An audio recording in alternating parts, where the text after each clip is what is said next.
5th grade. We are closing in on Falcon Wild. Only a couple of chapters left. See how far we get today. Chapter 27, page 161. So they've siphoned gas, and now we'll see what happens. Cooper's headed to his cycle, and the family's at the van, still in the middle of nowhere. He'll come back, right? Gavin asked. I brush the hair out of his eyes and feel my heart swell with how smart he is. Even though he's only 9, he can sense something untrustworthy about Cooper. He can sense it, but I didn't at first, and I still don't want to. Sure he will, I say, and then we settle in under a sleeping bag for the wait. Gavin shows me how he used emergency candles from the camping kit. Dad suggested it, he says.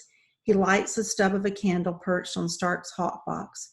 Even though it's a tiny flame, it cuts the frost and warms up the van because it's a small space. I peer out at the rain and the darkening sky. Stark is not coming back tonight. I slump against the side of the seat, but she stayed and hunted with me and kept me alive. That has to mean something. I can't help but feel she loves me. Stark saved me, Dad. I tuck the blanket under his chin. He's deathly white, but I try to ignore that and keep fussing with putting extra blankets on him. I want to tell him all about what Stark did. He's not going to believe it. I'm bursting at the seams to let it all out. The sun has set when we hear the faint sound of the dirt bike roar by on the road. Gavin and I stop what we're doing and stare at each other until the bike fades into the distance. Well, he got it running, Gavin says. I nod.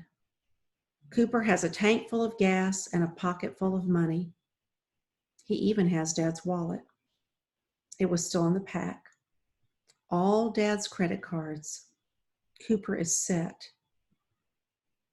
What kind of friend will he be?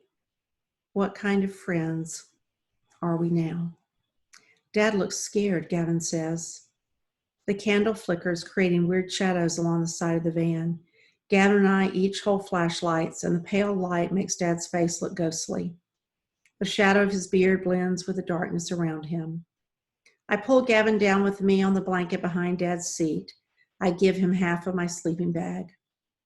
Remember when Dad dressed up for Halloween with that black hat and a big hook on his hand? I nudged Gavin in the arm teasingly. And he waited in your room until you came in from chores? I could hear you scream across the whole house. Gavin smiles and nods. Yeah, that was funny. His eyes are brighter as he relives the memory.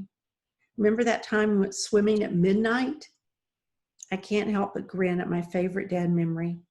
I was so shocked when he woke me up. Pressing a finger to his lips, he gestured at me to follow him to Gavin's room, then outside. It was so stinking hot that night my pajamas stuck to me. We biked down to the pond, laughing at the novelty of being up so late. When we got there, we leaped into the water, making splashes that lit up under the light of the moon. Gavin and I used Dad's shoulders as a diving board over and over again. We swam in the cool black water under the moonlight. Yeah, I say, we should do that again next summer. Gavin and I share our favorite memories of Dad to pass the time.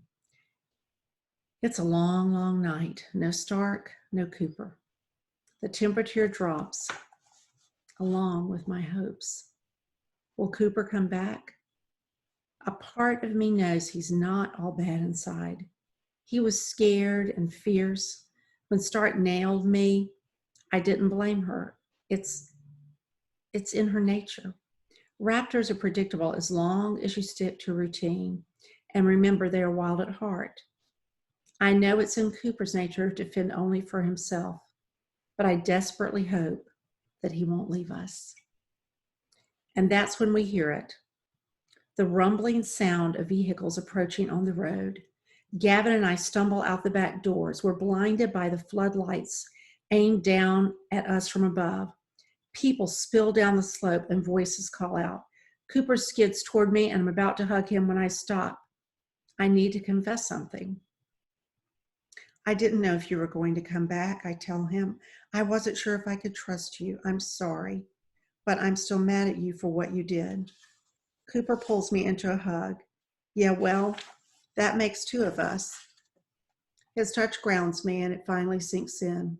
We're rescued. They're going to take my dad to a hospital. I'm going to see Mom.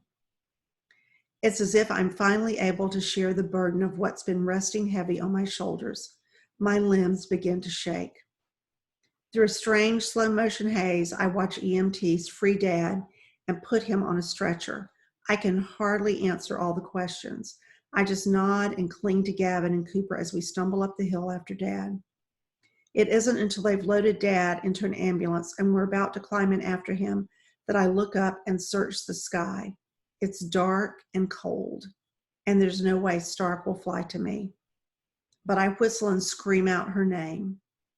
We have to go, one of the ambulance attendants says to me, clapping a hand on my shoulder. I know what I have to do. I have to leave Stark behind. When I finally climb in, the sound of the door slamming shut behind me cuts my soul in half. Well, let's stop there and we will finish the book tomorrow. We're on page 164, and tomorrow we'll begin on 165, and we will complete Falcon Wild, one of my new favorites. Thanks so much, champions. Have a really good evening.